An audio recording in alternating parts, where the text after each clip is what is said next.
দুগ্ধ খাতের ইতিহাসে ঐতিহ্যবাহী গাভী পালনের ছবিটি যেন সবুজ মাঠে শান্তিপূর্ণ গরুর দল, পরিবার ভিত্তিক খামার এবং প্রাকৃতিক গ্রামীণ পরিবেশের প্রতিচ্ছবি। কিন্তু এই রোমান্টিক চিত্রের আড়ালে আজকের ছোট পরিসরের খামার মালিকরা এক কঠিন অর্থনৈতিক বাস্তবতার মুখোমুখি। বিগত কয়েক বছরে খাদ্য, জ্বালানি এবং শ্রমের ব্যয় আকাশচুম্বীভাবে বেড়েছে, যা ছোট খামারগুলোর জন্য বিশেষভাবে চ্যালেঞ্জিং, কারণ তারা বড় খামারগুলোর মতো ইকোনমি অফ স্কেল সুবিধা পায় না। এর পাশাপাশি ক্রেতাদের ঝোঁক এখন ক্রমেই উদ্ভিদভিত্তিক বিকল্পের দিকে, ফলে বাজারে দুধের চাহিদা ও মূল্য কমছে এবং লাভের মার্জিন আরও সংকুচিত হচ্ছে। ঐতিহ্যবাহী ডেইরি খামারগুলো সাধারণত তাদের আয়ের প্রধান উৎস হিসেবে দুধ বিক্রির ওপর নির্ভরশীল। অনেক সময় স্থানীয় বাজার বা সরাসরি ভোক্তাদের কাছে পণ্য পৌঁছে দেওয়ার চেষ্টা করে থাকে। তবে এই মডেলে বেশ কিছু গোপন খরচ রয়েছে, যেমন শ্রম, পশুপালন, পশু চিকিৎসা, যন্ত্রপাতি রক্ষণাবেক্ষণ এবং ঋণের সুদ। ছোট খামারগুলোতে সাধারণত পরিবারের সদস্যরাই শ্রম দেন, কিন্তু এই শ্রমের প্রকৃত ঘণ্টাপ্রতি মজুরি অনেক সময় ন্যূনতম মজুরিরও নিচে নেমে আসে। সঙ্গে যোগ হয় উৎপাদন বাড়ানোর সীমাবদ্ধতা। খামার বড় করার জন্য প্রয়োজন হয় অতিরিক্ত বিনিয়োগ, দক্ষ শ্রম ও নতুন বাজারের সংস্থান। তা সত্ত্বেও কিছু ঐতিহ্যবাহী খামার উদ্ভাবনী উপায়ে টিকে থাকার চেষ্টা করছে।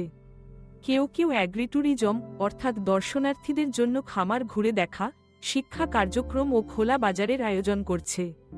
আবার কেউ কেউ চিজ, দই, ঘি বা অর্গানিক দুধের মতো বিশেষায়িত পণ্য উৎপাদন করে নিশ পণ্য বাজার ধরার চেষ্টা করছে।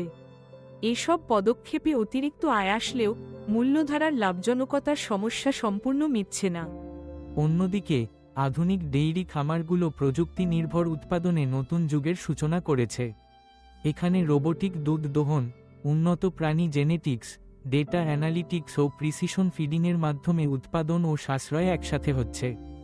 যদিও এসব প্রযুক্তি স্থাপনে বিশাল পরিমাণ মূলধন বিনিয়োগ করতে হয়, কিন্তু একবার প্রযুক্তি স্থাপন হয়ে গেলে শ্রম খরচ অনেক কমে যায় এবং প্রতি গরু প্রতি দুধের উৎপাদন উল্লেখযোগ্যভাবে বাড়ে।